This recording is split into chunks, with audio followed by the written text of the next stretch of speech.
Hola, bienvenidos otra vez a Dharmatic. Mi nombre es Juan y el día de hoy les traigo un video que el día de ayer esto fue una transmisión, pero estaba quedando demasiado larga la transmisión. Llevábamos apenas como 4 minutos el video y ya llevábamos más de 40 minutos y la verdad es que iba a ir al súper y me estaban apresurando.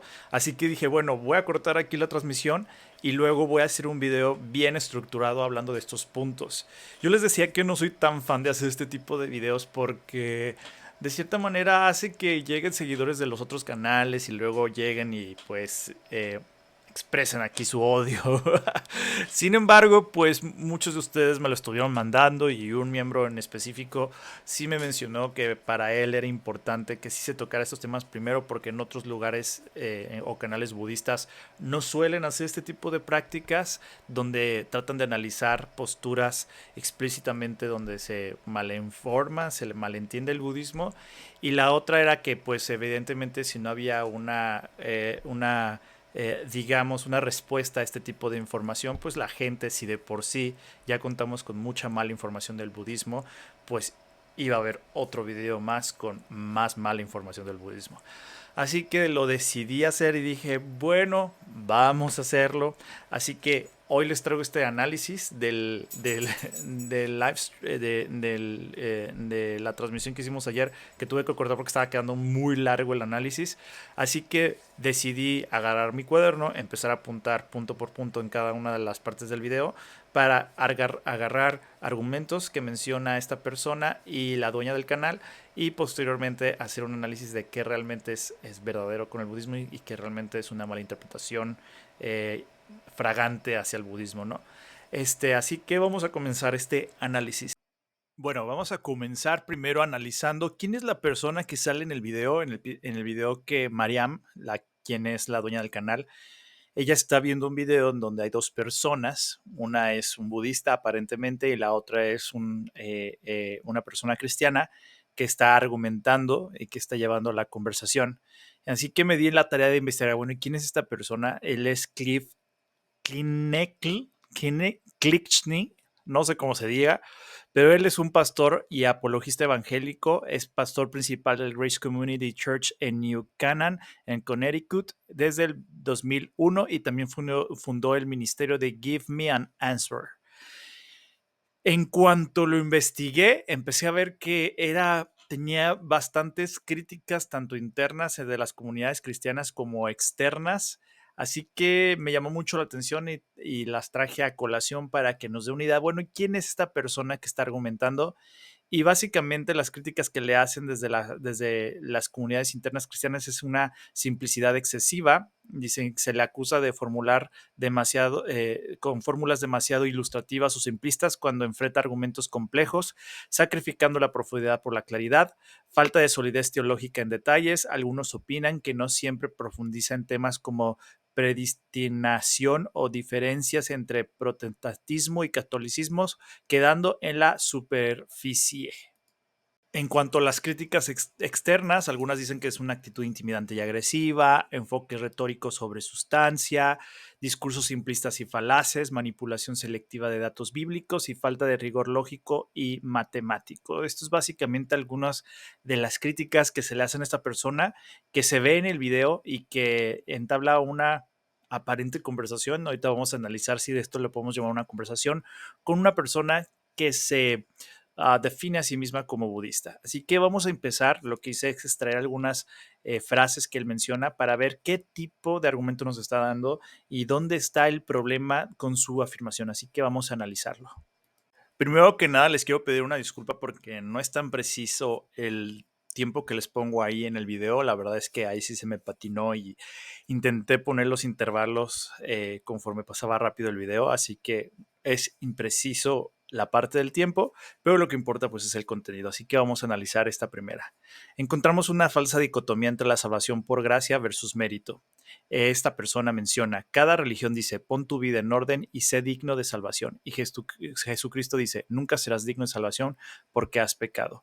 ¿Cuál es el problema? Generaliza todas las religiones, incluido el budismo, exigen mérito para la salvación. Sin embargo, el budismo no opera en la lógica de salvación-redención, sino de la liberación del sufrimiento, lo cual no es directamente comparable. Y este es uno de el principal problema que vemos en la conversación, en donde él constantemente intenta imponer los términos cristianos sobre los budistas, y pues esto definitivamente no logra una conversación, sino una imposición doctrinal, ¿no? Vamos con la siguiente. El segundo argumento que encontramos es una confusión entre justicia divina y castigo, que de hecho esto es una doctrina que es incluso un tema de debate dentro de la esfera cristiana.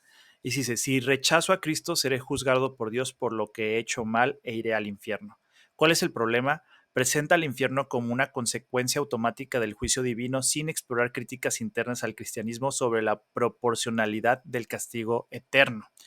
Y pues justamente es lo que hablábamos, son argumentos que él da por automático que son reales. Y esto pues a final de cuentas truena los puentes de comunicación con otras ideas. El tercer punto es la moralidad como absolutismo cristiano. Y esto es muy, muy común en toda la conversación. Dice, si tú lo defines a tu manera y yo lo defino a mi manera, es relativo. Entonces, tiene que haber una mente anterior a la humana que defina estos estándares. Ese sería Dios. ¿Cuál es el problema? Esto es una petición de principio. Se asume la existencia moral objetiva que implica necesariamente al Dios cristiano sin justificar esa conexión específica. O sea, él en automático cree que se depende de una figura de Dios para tener un estándar moral, y por eso argumenta que entonces debe de haber alguien que imponga esta moralidad. Esta no es la lógica de muchas de las tradiciones religiosas, incluida el budismo. Uno de los argumentos favoritos que he visto de las comunidades cristianas para atacar al budismo es la reducción del budismo a una filosofía escapista. Lo que en el budismo propone no es tanto sanar el corazón, sino dejar de sentir, no resolver el sufrimiento, sino apagar la parte de ti que sufre. Completamente esto es falso. Presenta el camino budista como emocionalmente muerto o evasivo, ignorando su énfasis en la compasión, sabiduría y transformación interior. Y aquí sí me quiero detener para analizar a más profundidad este tema. El primer punto es que el budismo no busca eliminar las emociones, sino transformar la relación con ellas. Sabemos que el objetivo del budismo no es dejar de sentir, sino comprender y transformar las emociones aflictivas como el apego, la ira y el miedo. Y aparte, recuerden que nosotros tenemos como budistas dos prácticas como la atención plena y la sabiduría, que nos permite sentir con claridad, sin dejarnos aplastar o arrastrar por las emociones destructivas. El punto número 2 es que el sufrimiento se entiende, no se reprime. Esto lo declara el Buda en la primera noble verdad. El budismo enseña a comprender la raíz del sufrimiento a través de las cuatro nobles verdades y propone un camino que es el octuple noble sendero para liberarse de él. No se trata de apagar al ser que sufre, sino de liberarse del sufrimiento, entendiendo cómo surge, cultivando acciones y pensamientos y emociones saludables. Y la tercera parte, que esto es algo que ignora completamente esta persona, es la compasión es central y requiere sensibilidad. Nosotros cultivamos como budistas karuna, que es la compasión, y metta, que es el amor benevolente, lo cual necesita un corazón vivo, sensible y empático. Nunca se promueve la desconexión emocional. Lo que hace el budismo es nos enseña a abrirnos al dolor de los otros con sabiduría sin ser aplastados por él. Y aquí es donde digo que nuestro amigo budista, tengo serias sospechas que a lo mejor no es un practicante budista, sino más bien es un simpatizante que leyó libros budistas, pero no es en sí un practicante. ¿Por qué? Porque justamente vemos uno de los errores clásicos en el budismo, y es malinterpretar el nirvana. Y esta persona menciona como una especie de símil, como el nirvana es el deseo de morir. Claro que le das toda la cancha o todo el espacio para que la persona con un argumento mal interpretado del budismo accione. El budista dice, eventualmente llegarás a morir y eso es un privilegio. ¿What? Se interpreta erróneamente que alcanzar el nirvana implica querer morir. El nirvana no es el anhelo de muerte, sino la liberación del ciclo del sufrimiento, o sea, lo que llamamos nosotros el samsara. Y me llama mucho la atención porque justamente yo les decía en la transmisión de ayer que me da la sospecha que este budista seguramente tenía libros que no estaban bien traducidos, y sabemos que en el budismo ese es un gran problema que tenemos nosotros cuando nos topamos textos. Pero vamos a ser más enfáticos en este punto. Para empezar, debemos entender que el nirvana no es una muerte física, sino la extinción del sufrimiento. El nirvana significa la extinción de fuego del apego, la aversión y la ignorancia, que son los tres venenos raíces. No es una muerte literal. Yo creo que de ahí vienen las malas traducciones, porque dice, pues si el nirvana es la extinción de la muerte, y no es así. Se puede alcanzar, de hecho, el nirvana en la vida. Por ejemplo, podemos tener a los arhats o los bodhisattvas en el Mahayana. Incluso en el Vajrayana se habla que se puede alcanzar en esta vida el despertar y no necesitas morir para alcanzarlo. Morir no es un privilegio en sí mismo en el budismo. El budismo no considera la muerte como una meta ni como una liberación automática. Si alguien muere con ignorancia, odio y apego, renacerá en estados insatisfactorios. Solo la muerte de los factores mentales aflictivos es vista como liberadora.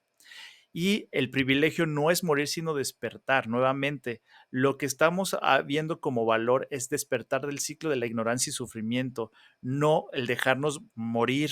Esta idea de que el budismo es nihilista es un síntoma de que malentendemos los principios básicos del budismo. Incluso hay que recordar que el Buda criticaba a las opciones nihilistas que estaban en su época, como fatalistas y aniquilistas, donde justamente hablaba como esto. El budismo y el Buda no propone un camino nihilista, ni fatalista, ni por este estilo. Hay que señalar esto porque se malentiende por completo en este aspecto. Hay tres tipos de espiritualidades donde nosotros podemos practicar nuestra religión. Una que pretende cultivar, que es lo que pretende el budismo. Otra que pretende eh, capturarte en escrituras. Y la otra que te propone mover las emociones. Y en este caso, yo creo que esto es lo que está haciendo en esta persona en este punto. La apelación emocional constante en lugar de argumentos racionales. Y esto es recurrente a lo largo de la plática. Por ejemplo, él menciona, Jesucristo proporciona la solución definitiva para el sufrimiento, el perdón y la vida eterna. ¿Cuál es el problema? Que recurre a la emoción, la consolación, el miedo y la esperanza sin ofrecer razonamientos verificables ni evidencia empírica. Es retórica de consuelo, no una argumentación crítica. Y hay otra de las cosas que me parece, creo que es la parte como más tramposa de toda esta conversación, y es la presión implícita disfrazada de respeto. Y dice esta persona, si estás convencido de que voy en la dirección equivocada, espero que me informes porque te respeto. Problema, se presenta la corrección del otro como una prueba de amor. Esto enmascara una presión ideológica bajo el disfraz de cuidado mutuo. Y este tipo de herramientas es muy común en este tipo de diálogos. Vamos con el siguiente punto, que es la comparación injusta, la experiencia personal versus el sistema doctrinal. Y en esta interacción se menciona, no tengo absolutamente ninguna evidencia de que sea cierto, dice el budista, y responde Clift, gracias por tu honestidad, en cambio tengo ateos que actúan como si lo suyo fuera la verdad. O sea, en automático estás diciendo que lo que está diciendo el budista no es real. El problema, el cristiano exige evidencia al budismo y al ateísmo, pero no somete su fe cristiana a los mismos estándares de prueba. Y esto estamos hablando de una conversación asimétrica. La confusión entre la filosofía budista y una religión atea. Dice, tengo todos estos ateos diciendo yo tengo la verdad. Mete en el mismo saco al budista y ateos por falta de evidencia, ignorando que el budismo puede incluir nociones de trascendencia o karma que no se reducen al materialismo. El budismo en sí es una religión no teísta, pero no es una religión atea, porque pues no puede haber una religión atea como en sí. Bueno, también este es un punto de debate, pero él mete en el mismo saco a los ateos y a los budistas. Entonces podemos concluir por qué este tipo de conversaciones son conversaciones problemáticas. Primero, por la asimetría en la conversación. Aunque el tono parece respetuoso, la estructura del diálogo no es horizontal. El cristiano parte de la premisa de que su visión es la verdadera y que el objetivo es corregir al otro. Esto transforma el diálogo en una forma de proselitismo disfrazado de conversación. La imposición de categorías cristianas. Se insiste en aplicar nociones como salvación, pecado, juicio divino, infierno y gracia a alguien que no comparte ese mismo marco teológico. El budismo no utiliza esos conceptos de la misma forma, ni siquiera en su lógica interna. Intentar evaluar al budismo desde la teología cristiana es como juzgar una novela según las reglas del ajedrez. Falsa apertura al diálogo. Se plantea que el cristiano está dispuesto a escuchar, pero solo como un preámbulo a evangelizar. No hay una verdadera disposición a poner su propio marco en cuestión. La invitación a comparar evidencias es desigual porque no aplica el mismo escepticismo a sus propias creencias que el budismo o el ateísmo. Reducción del otro a un interlocutor a corregir. El budista expresa con honestidad sus dudas, su experiencia de lectura y su visión del sufrimiento. En lugar de profundizar desde ese punto, se vuelve una narrativa cerrada y fija que no considera ni acoge realmente su visión, su puesto de superioridad moral o existencial. El cristiano da por hecho que su visión no solo es correcta, sino más compasiva y más racional. Pero esto es justamente lo que debe ponerse a prueba en su diálogo sincero. Presuponer la verdad del propio marco invalida cualquier posibilidad de aprendizaje mutuo. Y ya por último, Mariam nos da su conclusión sobre lo que alcanzó a ver en el video. Y a mí me llama mucho la atención porque como que recuerdo que una parte dice ella, bueno, ahora les voy a explicar de qué va el budismo. Yo siempre he dicho, si quieres aprender de budismo, pregúntale a los budistas. Si quieres aprender el cristianismo, pues pregúntale a los cristianos. Lo que le puedes preguntar a un cristiano es cuál es su opinión sobre el budismo y también a los budistas cuál es su opinión sobre el cristianismo.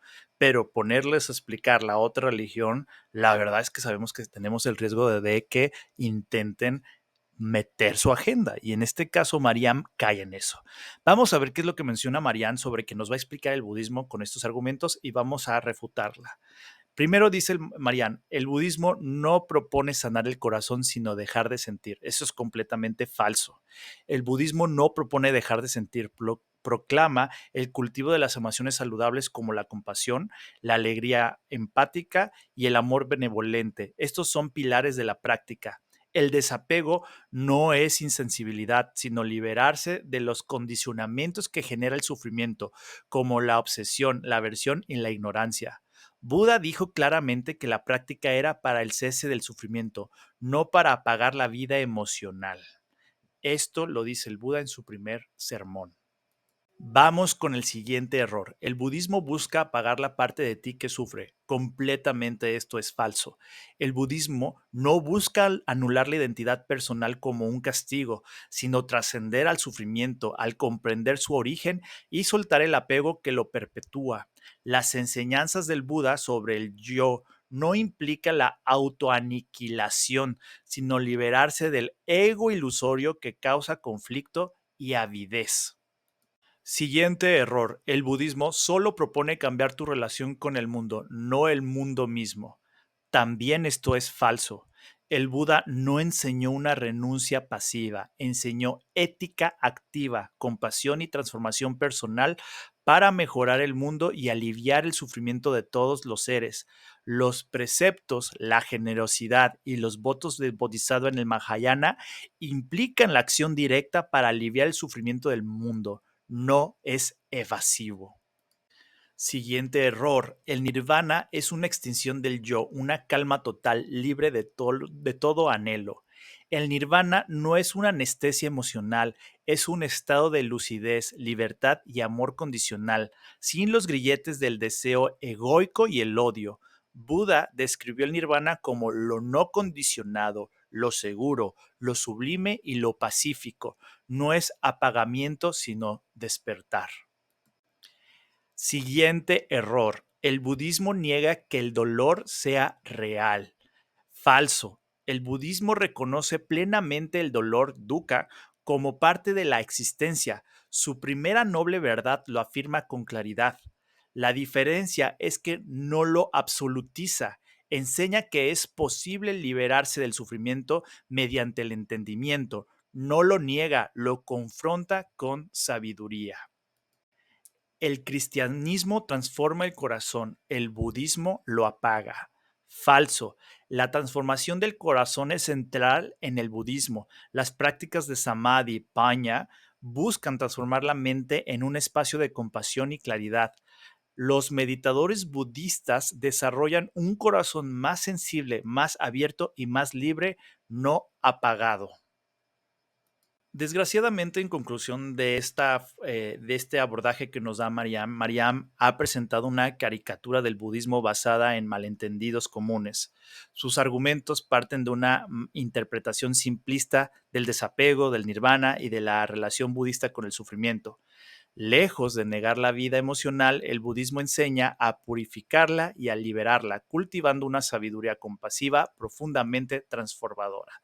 Desgraciadamente, pues a lo largo del canal ustedes han visto que hemos reaccionado a este tipo de informaciones. Lo tratamos de hacer con todo el respeto posible. Digo, bueno, aquí puse a Marian dibujando un monje porque considero que lo que utiliza, pero digo, no es con, no le estamos faltando el respeto ni mucho menos, y tampoco queremos que vayan a su canal ni mucho menos. Eso no es la actitud de un practicante budista. Sin embargo, creo que es importante hablar de este tema porque sí encontramos mucha mala información y recuerden que la tradición budista en Occidente es una minoría. Somos muy poquitos budistas y creo que puede haber muchísimo más mala información. Es más rápido que esta información se riegue malinformando sobre el budismo, y hay muy pocos foros en donde se habla o se confronta este tipo de información que se comparte en las redes sociales. Así que no es hate, Mariam, no es hate para las personas cristianas. Tengo muchos amigos cristianos, pero sí es importante que cuando se hable de cualquier tradición como el budismo, se hable con respeto, ¿no? Y llevar a cabo, o sea, sabemos que para su tradición religiosa es muy importante el evangelizar, pero también tienen que respetar que no todas las personas profesan la misma religión o profesan alguna religión, también están los no creyentes y todos cabemos en esta realidad y en esta existencia. Así que pues esta es la reflexión que quiero hacer, Darmáticos. Ustedes díganme, ¿se han topado otro tipo de video como estos? Aquí abajo, déjenme en los comentarios. Ya no me hagan reaccionar a este tipo de videos, pero bueno, entiendo que sí es importante abrir el diálogo y señalar los errores que hay en este tipo de videos porque son muy virales. Y pues muy bien, Darmáticos, esto fue todo por el video del día de hoy. Cómo les encanta que me mandan estos videos, ¿verdad? Pero bueno, yo me voy, pero no me voy sin antes decirles que Buddha bless you. Nos vemos en el próximo video. Bye.